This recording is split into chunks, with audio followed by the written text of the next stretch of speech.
विद्यार्थी मित्रांनो नमस्कार. मी डॉक्टर भारत यल गडाख, सहाय्यक प्राध्यापक, department of geography, KRT art, BH commerce, AM science, popularly known as a KTHM college Nashik. विद्यार्थी मित्रांनो, सर्वप्रथम तुमचे आजच्या तासिकेमध्ये सर्वांचे स्वागत करीत आहे. विद्यार्थी मित्रांनो, आपण बऱ्याच तासिकेपासून महाराष्ट्रातील प्राकृतिक रचना या टॉपिकविषयी चर्चा करत आलो आहोत.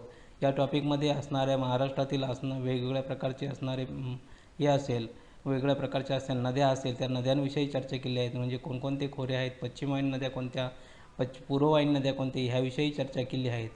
विद्यार्थी मित्रांनो, आजच्या तासिकेला आपण कोकणातील नद्या याविषयी चर्चा करणार आहोत. त्याचप्रमाणे मागील तासिकेला आपण असं बघितलं होतं की तापी नदी खोरे असेल, तापी नदी खोऱ्याचं तिला पश्चिमवाहिनी नदी का म्हणायचं, त्यानंतर तापीचं असणारं नदी प्रणालीचं क्षेत्र कसं होतं, त्यानंतर तापी नदीची एकूण लांबी किती आहे, त्यानंतर तापी नदीला येऊन मिळणाऱ्या पूर्ववाहिनी वेगवेगळ्या प्रकारच्या नद्या कोणकोणत्या, उपनद्या कोणकोणत्या आहेत, किंवा त्या राजकीय क्षेत्रामध्ये कोणकोणत्या जिल्ह्यांचा समावेश होतो, हे मागील तासिकेला आपण बघितलं आहे. त्याचबरोबर तापी नदीचा नदीप्रवाह कसा वाहतो, तो खसदरीतून जरी वाहत असेल तर किंवा खोल गळ्यातून जरी वाहत असेल तर कुठल्या दिशेने वाहतो, त्याच्या उत्तरेला कुठला डोंगर रांगा आहे, त्यानंतर दक्षिणेला कुठला डोंगर रांगा, याचाही आपण मागील तासिकेला अभ्यास केला. त्याचबरोबर तापी नदीची सर्वात महत्त्वाची कोणती उपनदी आहे, जी पूर्णा नदी आपण सांगितलं तुम्हाला की ती तिची उपनदी आहे, किंवा तापी पूर्णा खोरे म्हणून ज्या नावाने ओळखलं तर तुझं संयुक्त प्रवाह असेल, त्याला उजव्या बाजूने मिळणाऱ्या किंवा डाव्या बाजूने मिळणाऱ्या कोणकोणत्या उपनद्या आहे याचाही आपण मागील तासिकेला विचार केला आहे.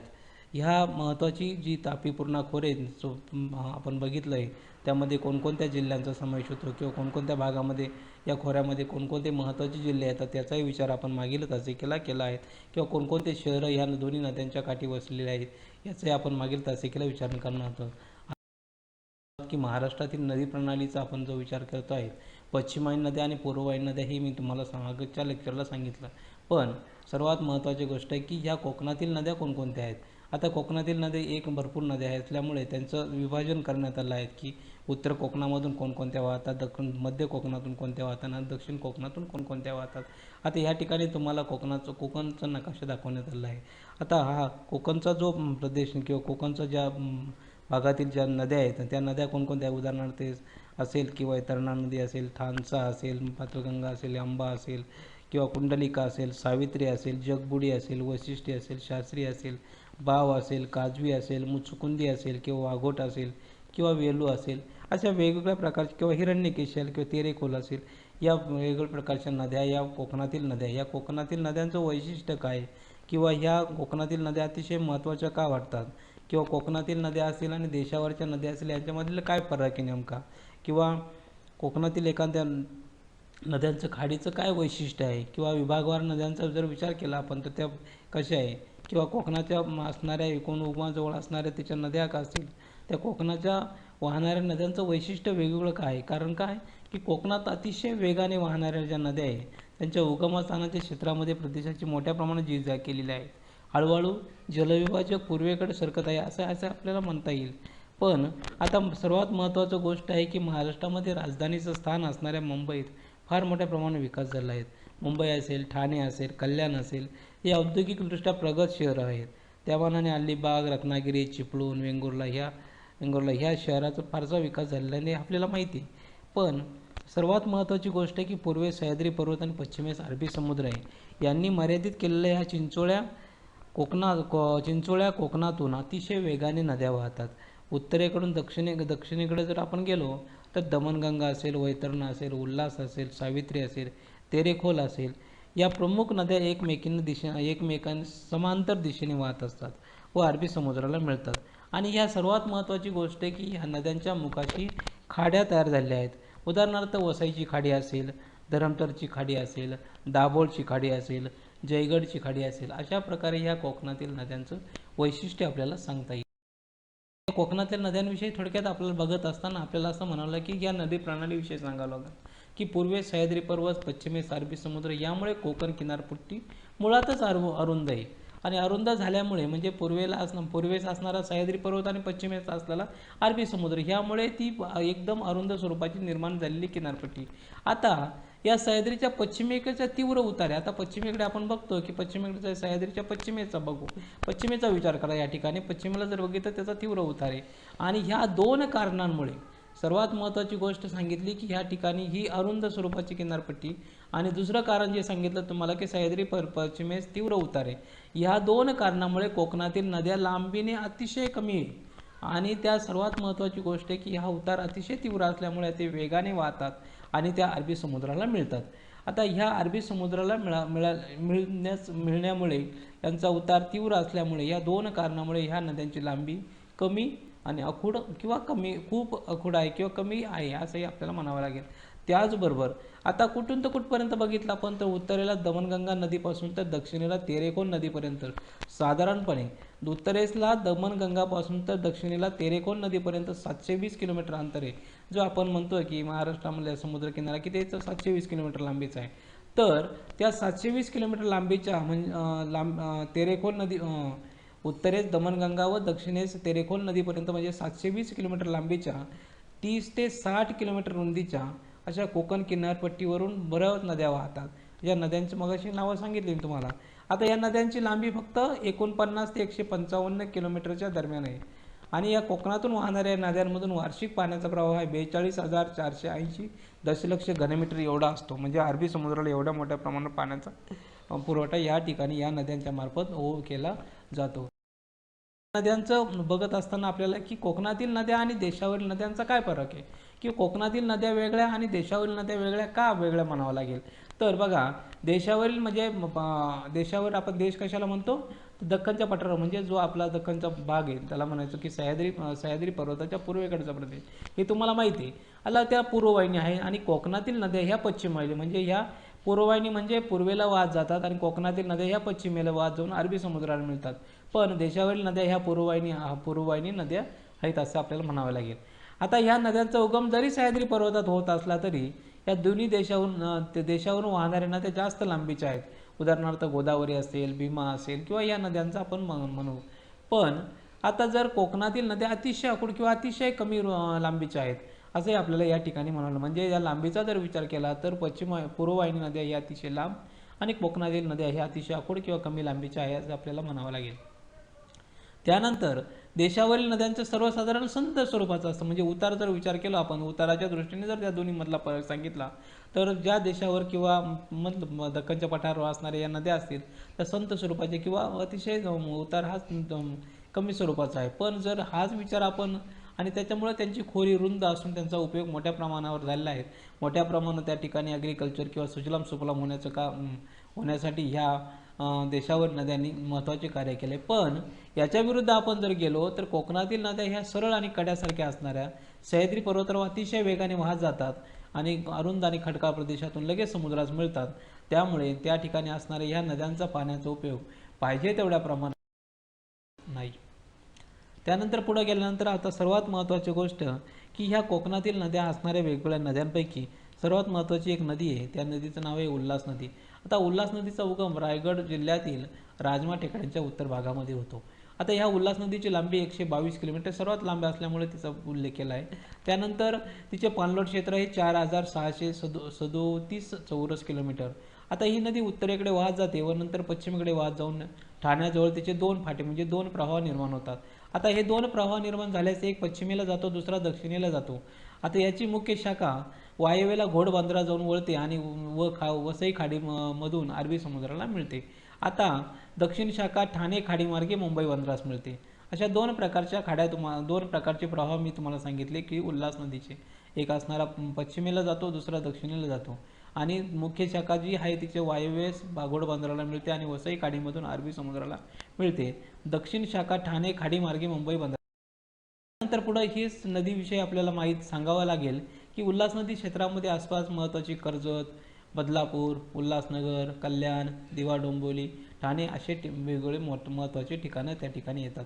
आता उल्हास नदीच्या काही उपनद्या आहेत. त्या महत्त्वाच्या कोणकोणत्या उपनद्या आहेत बघा. पेज असेल, बारवी असेल, भिवपुरी असेल, मुरबाडी असेल, काळू असेल, भातसा असेल, पोशीर, शिलार ह्या तिच्या उपनद्या आहेत. त्यानंतर उल्हास नदीच्या नदी प्रणालीच्या क्षेत्रापैकी जवळजवळ 55% क्षेत्र हे भातसा आणि काळू नदी प्रणाली म्हणजे तिच्या असणाऱ्या दोन उपनदीने व्यापलेलं आहे असे आपल्याला या ठिकाणी म्हणावं लागेल. कोकणामध्ये उगम पाहून अरबी समुद्राला मिळणाऱ्या वैतरणा नदीची लांबी 154 किलोमीटर आहे.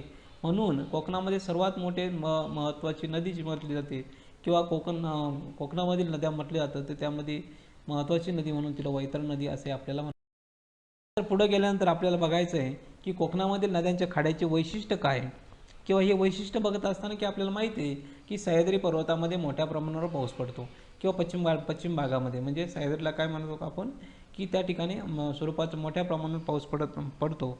आणि ह्या पावसाळ्यामध्ये म्हणजे ज्या वेळेस पाऊस मोठ्या प्रमाणात पडतो किंवा पावसाळा ऋतू असतो, त्यामुळे मोठ्या कोकणातील नद्या ह्या मोठ्या प्रमाणात दुथडीवरून वाहत असतात. आणि ह्या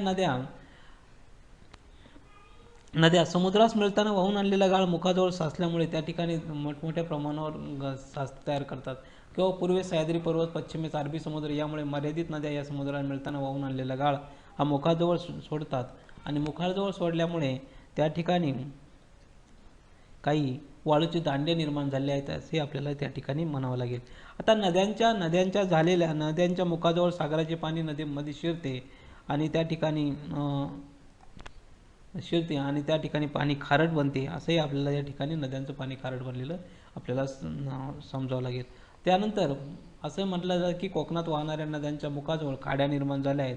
आता खाडी म्हणजे काय, तर नदी वाहत गेल्यानंतर नदीच्या प्रवाहामध्ये समुद्राचं पाणी येऊन झालं, त्याला म्हणतो आपण खाडी, किंवा मागं एकदा तासाला तुम्हाला खाडी म्हणजे काय याची व्याख्या डिटेल सांगितली गेली आहेत. पण खाडी म्हणजे काय की नदीचा प्रवाह, नदी ज्या ठिकाणी समुद्राला मिळते त्या ठिकाणी असणारा प्रवाह आणि समुद्राचं पाणी ज्या नदीच्या प्रवाहामध्ये येतं तो जो भाग असतो त्याला म्हणतात खाडी. आता ह्या खाडीचा भागाचा जर आपण विचार केला तर वेगवेगळ्या प्रकार बऱ्याच खाड्या त्या ठिकाणी निर्माण झालेल्या असतात. आता नद्यांच्या या भागामध्ये दलदल स्वरूप प्राप्त झाले असते, किंवा दलदल असल्यामुळे बऱ्याच भागामध्ये प्रवाहामध्ये भरतीचे पाणी म्हणजे ज्यावेळेस समुद्राला भरती येते त्यावेळेस भरतीचं पाणी ह्या भागामध्ये येत असतं. पुढे आपण गेल्यानंतर की बघणार आहोत की विभागवार की कोणत्या प्रकारच्या नद्या. आता कोकणातील ज्या नद्या असतील तर त्यांची विभागवार विभागणी करण्यात आली आहे. आता कोकणातील लांब नदीच्या अरुंद किनारपट्टीचा जो असा भाग आहे, म्हणजे कोकणातील लांब परंतु अरुंद पट्टीच्या उत्तर कोकण असेल, मध्य कोकण असेल, दक्षिण कोकण असेल, असे 3 विभाग पाडण्यात आले आहेत. उत्तर कोकण, मध्य कोकण आणि दक्षिण कोकण असे 3 विभाग पाडण्यात आले आहेत सर्व कोकणचे. आता उत्तर कोकणामध्ये कोणकोणत्या नद्या येतात, तर उत्तर कोकणामध्ये येते दमणगंगा, सूर्या, वैतरणा, तानसा, काळू, भातसई, उल्हास आणि मुरबाडी या नद्यांचा समावेश हा उत्तर कोकणामध्ये होतो. परत एकदा ऐका, दमणगंगा, सूर्या, वैतरणा, तानसा, काळू, भातसई, उल्हास आणि मुरबाडी ह्याचा समावेश उत्तर कोकणामध्ये होतो. त्यानंतर मध्य कोकणामध्ये कोणकोणत्या येतो, मध्य कोकणात येते पातळगंगा, अंबा, कुंडलिका, काळ, सावित्री, वशिष्ठी आणि शास्त्री यांचा समावेश मध्य कोकणामध्ये होतो. आणि दक्षिण कोकणात किंवा कोकणातून काजवी, मुचुकुंदी, वाघोटेने, शुक, गड, कल्ली आणि तेरेखोल यांचा समावेश प्रामुख्याने गड, कल्ली व तेरेखोल यांचा समावेश होतो. म्हणजे ह्या नद्या ह्या विभागवार उत्तर कोकण, मध्य कोकण आणि दक्षिण कोकणामधून म्हणजे सह्याद्री पर्वतात उगम पावून अरबी समुद्राला मिळतात असे आपल्याला. अशा प्रकारे विद्यार्थी मित्रांनो, आपण आज कोकणातल्या असणाऱ्या वेगवेगळ्या प्रकारच्या नद्या याविषयी चर्चा केली. आता कोकणातील नदी प्रणालीविषयी जास्त सांगता येत नाही, पण नदी प्रणालीविषयी सांगत असताना आपल्याला थोडं असंही म्हणावं लागेल की उल्हास नदी असेल किंवा वैतरणा नदी असेल, ज्या लांबीच्या असणाऱ्या नद्या जरी असल्या तरी या नदीच्या मुखाजवळ त्याच्या प्रवाह किनाऱ्या समांतर आहेत. याचे सर्वात महत्त्वाचं कारण आहे की या असणाऱ्या डोंगर रांगांच्या रांगा आता ह्या उगमाजवळ मोठ्या प्रमाणात झीज करतात. कुठल्या सह्याद्री पर्वतामध्ये किंवा कोकणातील नद्या ह्या मोठ्या प्रमाणात उगम ज्या ठिकाणी आहे त्या ठिकाणी मोठ्या प्रमाणात झीज करण्याचं कार्य केलं आहे. कारण कोकणातून अतिशय वेगाने वाहणाऱ्या या नद्यांनी त्यांच्या उगमाच्या क्षेत्रामध्ये तेथील प्रदेशाच्या मोठ्या प्रमाणात झीज केलेल्या आहेत आणि हळूहळू जलविभाजक पूर्वेकडे सरकत आहेत. अनेक ठिकाणी नदी चौऱ्याची शक्यता निर्माण केली आहे. तसेच वेगवेगळ्या घाटात असेल त्या ठिकाणी वैतरणा किंवा सावित्री नद्यांनी पूर्वेकडे वाहणाऱ्या अनेक प्रवाह मार्ग आपल्या पात्रामध्ये वळून घेतलेले आहेत असंही आपल्याला म्हणावं लागेल. आणि ह्या कोकणी भागामध्ये मोठ्या प्रमाणात असणारे मुंबई असेल, वेगवेगळे ठिकाणं असतील म्हणजे रायगड असेल, रत्नागिरी असेल, सिंधुदुर्ग असेल यांचाही आपण या ठिकाणी विचार केला आहे. त्याचबरोबर मगाशी मी तुम्हाला सांगितलं पूर्वेस सह्याद्री पर्वत आणि पश्चिमेस असणारा अरबी समुद्र आणि मर्यादित झालेला चिंचोळ्या अशा कोकणातून अतिशय वेगाने ह्या नद्या वाहतात. त्यामध्ये उत्तरेकडून जर बघितलं गेलो, दक्षिणेकडे जर गेलो, दमणगंगापासून तर आपण तेरेखोल नदीपर्यंत गेलो तर या नद्यांच्या मुखाशी खाड्या निर्माण झाल्या आहेत. आणि खाडी म्हणजे काय हे तुम्हाला मी सांगितलं, किंवा कोणकोणत्या प्रकारच्या खाड्या आहेत तेही आपण बघितलं. विद्यार्थी मित्रांनो, ह्या आजच्या तासिकेविषयी कोणाच्या मनात काही प्रश्न निर्माण झाले असेल किंवा कोणाच्या मनात काही शंका निर्माण झाली असेल तर आपण या ठिकाणी ईमेल करू शकता. पुढील तासिकेला आपण बघणार आहोत की महाराष्ट्र आणि महाराष्ट्रातील वेगवेगळ्या प्रकारचे मृदा आणि वेगवेगळ्या प्रकारचे सॉईल, त्याचे वितरण कसं झाले, मृदा म्हणजे काय, याविषयी चर्चा पुढील तासिकेला आपण करणार आहोत. त्याबद्दल धन्यवाद. Thank you very much.